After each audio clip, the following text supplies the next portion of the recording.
दोस्तों, स्वागत है आपका ऋषभ की पाठशाला में। आज का हमारा टॉपिक रहने वाला है छंद।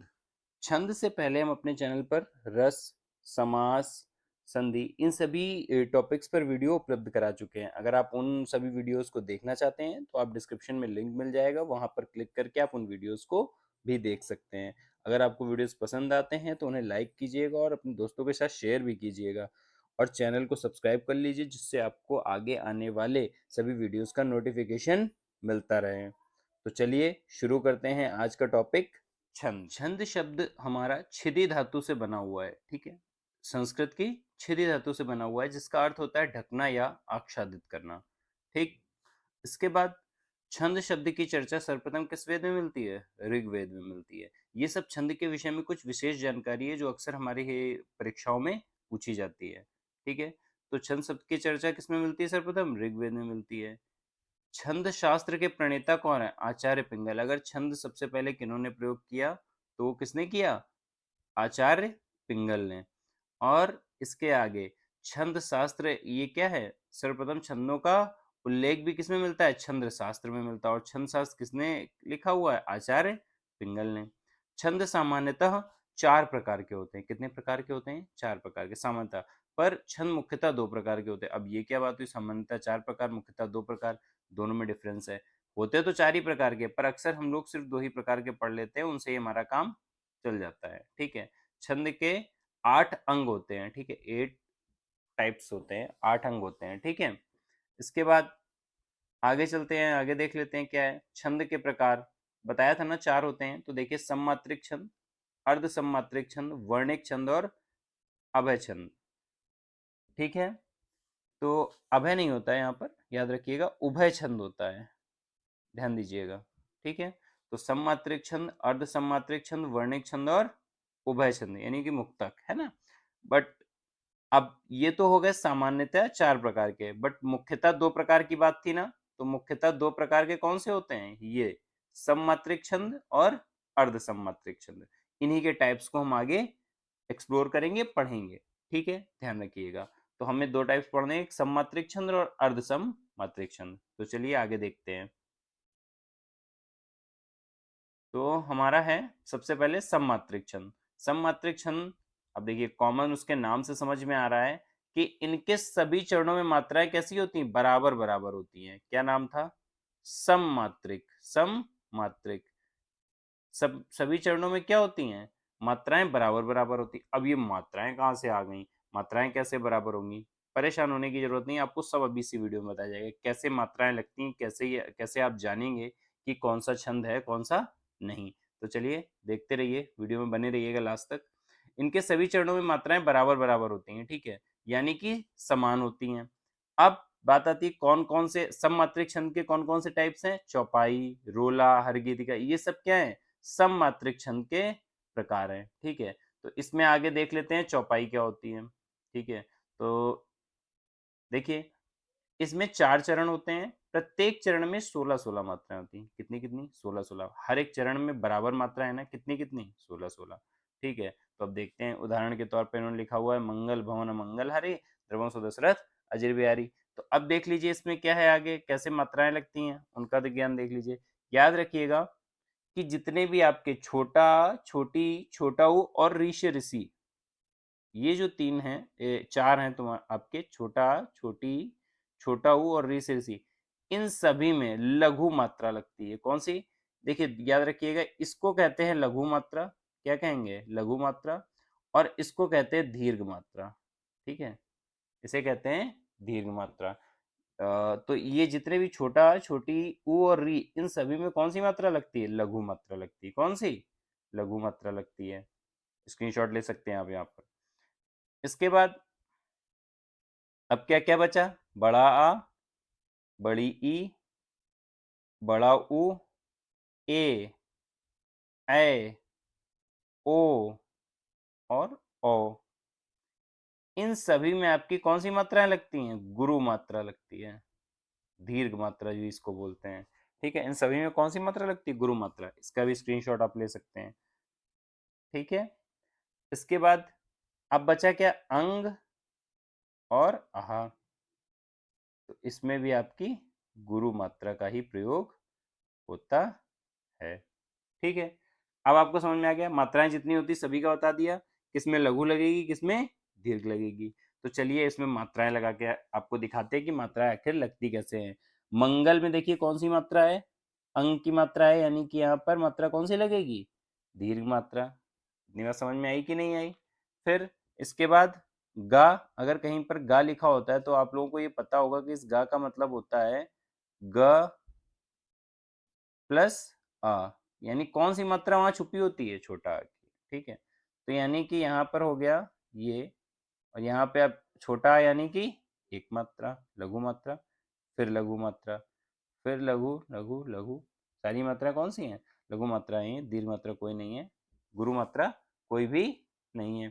फिर आ पर भी, अब मंगल देखिए फिर अंगा आ गया, तो फिर कौन सी, फिर गा, फिर ला, फिर देखिए बड़ा आ और बड़ी ई।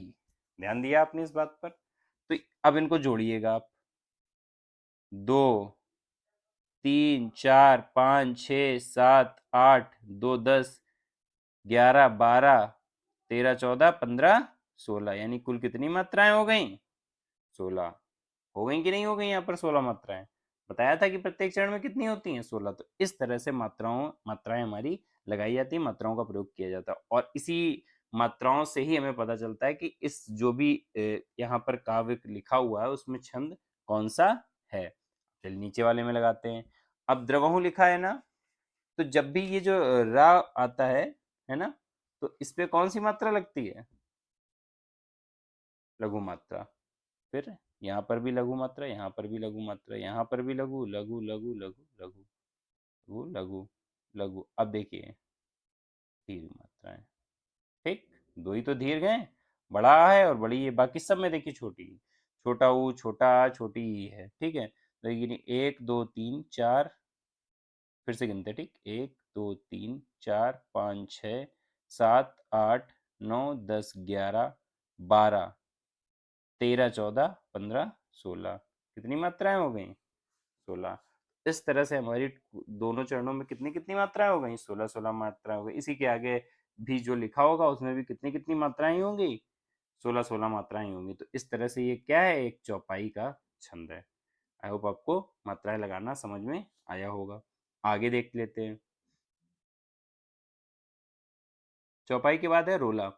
तो रोला छंद जो होता है उसमें 24 24 मात्राएं होती हैं। ठीक है, 11 या 13 मात्राओं पर यति होती है, यानी ठहराव होता है, उससे कोई फर्क नहीं पड़ता। आपको ये देखना है कि प्रत्येक चरण में कितनी मात्राएं मिलने वाली हैं, 24। तो यही याद रखना है। अब देखिए अभी चौपाई पड़ी उसमें 16 16 थी, अब रोला में 24 24 होंगी। तो अब लगाते हैं मात्रा। अब लगाए जो मैं अभी बताया ना, ओ में कौन सी मात्रा, दो, लघु लघु लघु लघु लघु लघु, ठीक है ना। अब देखो प्राण में प्रा, बड़ा आया, बड़ा, तो यहाँ पर क्या लग गई, दीर्घ मात्रा। फिर लघु लघु, फिर बड़ा आया तो दीर्घ मात्रा, लघु लघु है, है की मात्रा में दीर्घ लगती है। फिर एक एक, फिर दो दो। अब गिन लो आप, दो दो ती, दो एक 3 4 5 6 7 8 10 11 12, 2 14 15 16, 2 18, 2 20 और 4 24 मात्राएं हो गई। इसी तरह जब आप नीचे भी लगाएंगे तो कितनी मात्राएं निकलेंगी, वो कुल 24 मात्राएं निकलेंगी। आप अपनी कॉपी में लिख कर मात्राएं लगाकर देखिए, और अगर आपको कोई भी प्रॉब्लम आती है तो आप कमेंट बॉक्स में कमेंट करके पूछ भी सकते हैं। ठीक है, चलिए आगे देखते हैं। नेक्स्ट है हमारा हरगीतिका। तो अभी मैंने जो पिछले दो पढ़े उनको याद करिए, रिमाइंड करिए। चौपाई में 16 थी, रोला में 24 थी, अब हरगीतिका में कितनी है, 28 मात्राएं। लगा के दिखा देते हैं। कहती हुई यूं उत्तरा के नेत्र जल से भर गए, हिम के कणों से पूर्ण मानो हो गए पंकज नए। अब मिलाते हैं, मात्राएं लगाते हैं। तो लघु लघु, अब देखिए दीर्घ लघु दीर्घ दीर्घ लघु, ठीक है, लघु दीर्घ दीर्घ दीर्घ लघु लघु लघु दीर्घ लघु लघु लघु दीर्घ। ठीक, इतनी बात समझ में आई, मात्राएं सारी लग गई। अब आया कि चलिए ठीक है, मिलाते हैं कि कैसे क्या है। एक दो, एक दो, दो चार पाँच, दो सात, दो नौ, 10, 11, दो 13, दो 15, दो 17, तीन 20, 20 और दो 22, 23, 24, 25, दो 27। अरे ये तो 27 मात्राएं हुई, गलती कहाँ पर हो गई? 28 होनी चाहिए थी। वो मुझे पता है गलती कहाँ पर हुई, और आपको भी अब जान लेना चाहिए, इसलिए क्योंकि गलती नहीं करी मैंने, जानबूझकर वहां पर आपको समझाने के लिए वहां पर छोड़ा था। उत्तरा, ऐसा कोई भी शब्द जहां पर आधा शब्द यूज हो रहा हो आपका, तो वहां पर तो लघु मात्रा लगती है, पर उससे पहले वाले में, उससे पहले वाले में, ये देखिए आप, यहाँ पर तो ठीक बात है, बट जो ये लगी हुई है मात्रा, वहां पर लघु मात्रा नहीं लगती है, हमेशा दीर्घ मात्रा का प्रयोग होता है। यानी कि ऊपर कौन सी मात्रा लगेगी? दीर्घ। और इस तरह से हमारी मात्राएं कुल कितनी हो जाएंगी? 28। ये मुझे समझाना था, इसी वजह से मैंने छोड़ा था। तो याद रखिएगा, ऐसा कोई भी शब्द, बाकी सारे तो समझ लिए, बट ऐसा शब्द जहां पर आधे अक्षर आते हैं, तो वहां पर तो लघु मात्रा लगती है, पर उससे पहले हमारी गुरु मात्रा का प्रयोग होता है। ये बात बिल्कुल ध्यान रखिएगा। ठीक है, तो इस तरह से हमारी कितनी मात्राएं हो गई? 28। आगे देखते हैं, तो ये क्या हो गया? हरगीति का छंद इनमें। ठीक, आगे देखते हैं। आगे है अर्ध सममात्रिक छंद। अर्ध सममात्रिक, इसके नाम से स्पष्ट है कि अर्ध मतलब आधे में क्या होगा? समानता होगी। सम, अर्ध सम, तो अर्ध सम में आधे में समानता होगी, है ना? तो देखते हैं क्या है। इसके विषम चरणों में समान तथा सम चरणों में समान मात्रा होती। तो देखिए, विषम और सम की बात होती है, सम का मतलब होता है 0, 2, 4, इन चरणों की बात हो रही है, और विषम का मतलब होता है 1, 3 और 5, इस तरह से। तो यानी कि दूसरे और चौथे चरण, पहले और तीसरे चरण, इस तरह से सम और विषम चरणों में विभाजित किया जाएगा। तो अब देखिए क्या बात है कि इसके टाइप्स कौन कौन से हैं? दोहा छंद, सोटा छंद और बरवे छंद। आगे देख लेते हैं, तो इनमें क्या क्या होता है, कैसे क्या करते हैं, मात्राएं लगाकर थोड़ा समझ लेते हैं। दोहा छंद जो आपका है, वो कहता है कि यह अर्धसमात्रिक छंद है, बिल्कुल सही बात है। इसके विषम चरणों, यानी कि पहले और तीसरे चरण में कितनी कितनी 13 मात्राएं, तथा सम चरणों में दूसरे और चौथे चरणों में क्या होती हैं? 11 मात्राएं होती हैं। ठीक है, अंत में लघु होना अनिवार्य है, ये भी याद रखिएगा। तो अब याद रखिएगा, पहले तीसरे में देखो, पहला तीसरा तो कितनी मात्राएं? 13। ये लीजिए ट्रिक, हो गई ना? दोहा के लिए क्या हो गई? पहले तीसरे में कितनी मात्राएं?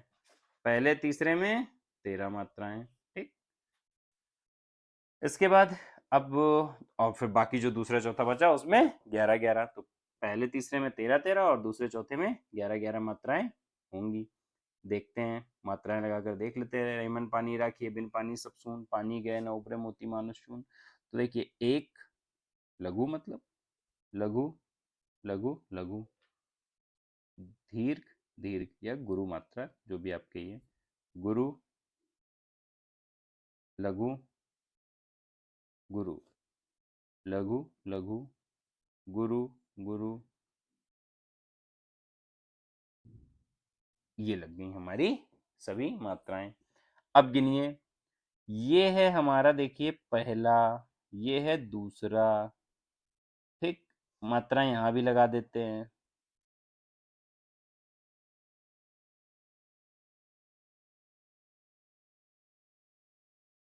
ठीक है, देख रहे हैं आप लोग, वहां पर ओ की मात्रा है तो कौन सी लगेगी? दीर्घ मात्रा, गुरु मात्रा, है ना? अब करेंगे इनमें, ये है हमारा तीसरा चरण और ये है हमारा चौथा चरण। अब करेंगे हम लोग गिनती कि कौन कौन सी हैं हमारी। चलिए, 1, 2, 3, 4, 2, 6, 2, 8, 2, 10, 11 और 2, 13, कितनी निकल आई? पहले में 13, यही बताया गया था। आगे देखते हैं, 1, 2, 2, 4, 2, 6, 2, 8, 2, 10 और 1, 11, कितनी निकली? 11। 2, 2, 4, 5, 2 7, 1 8, 2 10 और 3 13 कितनी निकली? 13। 2 2 4, 2 6, 1 7, 1 8, 2 10 और 1 11 कितनी निकली मात्राएं? 11। पहले तीसरे में 13 13 और दूसरे चौथे में 11 11। यहाँ कौन सा छंद होगा? दोहा छंद होगा।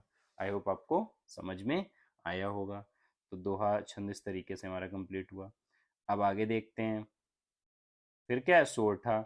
सोरठा और ज्यादा आसान है। कैसे आसान हो गया सोरठा? इसलिए आसान है, ये दोहे का उल्टा है। दोहा में क्या था? पहले तीसरे में 13 13, तो इसमें उल्टा हो जाएगा। इसमें पहले तीसरे में 11 11 और दूसरे चौथे में 13 13 मात्राएं होती हैं। इसके विषम चरणों के अंत में लघु होना अनिवार्य है। ठीक है, इसके बाद अब फिर से मात्राएं लगा लेते हैं। मात्राओं से ही पता चलता है कौन सा छंद है। मात्राएं लगाएंगे और ज्ञान कर लेंगे। देखते हैं। देखो आप लोग, अब समझ में तो अब आपको आ ही गया होगा कि मात्राएं लगती कैसे हैं। लघु लघु लघु लघु लघु लघु लघु लघु लघु, फिर लघु लघु लघु लघु लघु, फिर लघु, फिर लघु। अभी बताया था ना आधे से पहले वाला, आधे से पहले वाला क्या होगा? दीर्घ। फिर ये लघु, दीर्घ, लघु, दीर्घ, लघु लघु लघु लघु। ठीक है, अब काउंटिंग स्टार्ट करते हैं। ये हमारा पहला चरण, ये दूसरा चरण, ये तीसरा चरण और ये चौथा चरण। अब करते हैं अपनी काउंटिंग स्टार्ट। तो 2 1 3 1 4 1 5 1 6 7 8 2 10 1 11 कितनी मात्राएं निकली? 11। 1 2 2 4 2 6 2 8 2 10 3 13 कितनी निकली? 13। 1 2 3 4 5 2 7 1 8 3 11 कितनी निकल आई? 11। 2 1 3 2 5 6 7 8 9 10 11 12 13 कितनी निकल आई? 13। ठीक है, तो देखिए पहले और तीसरे में 11 11 और दूसरे चौथे में कितनी? 13 13। इसलिए यहाँ पर कौन सा छंद है? सोरठा छंद होगा।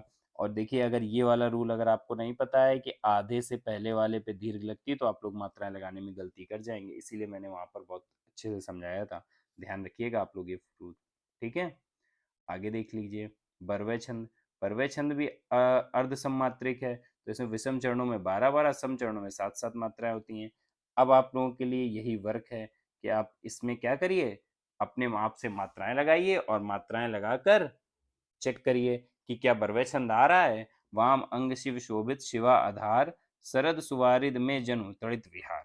इसमें आप लोग मात्राएं लगाइए और मात्राएं लगाकर चेक करिए कि क्या बरवय छंद आ रहा है या नहीं। यानी कि इसके विषम चरणों में 12 12 मात्राएं तथा सम चरणों में 7 7 मात्राएं हो रही हैं अथवा नहीं। अगर आपको कोई भी प्रॉब्लम आ रही है वीडियो से रिलेटेड, तो आप कमेंट बॉक्स में कमेंट करके पूछ सकते हैं। और अगर आपको वीडियो पसंद आया हो तो लाइक कर दीजिएगा, अपने दोस्तों को शेयर कीजिएगा और चैनल को सब्सक्राइब कर लीजिएगा, जिससे आगे आने वाले वीडियोस आपको टाइम टू टाइम मिलते रहे। मिलते हैं अपने नेक्स्ट वीडियो में, तब तक के लिए धन्यवाद।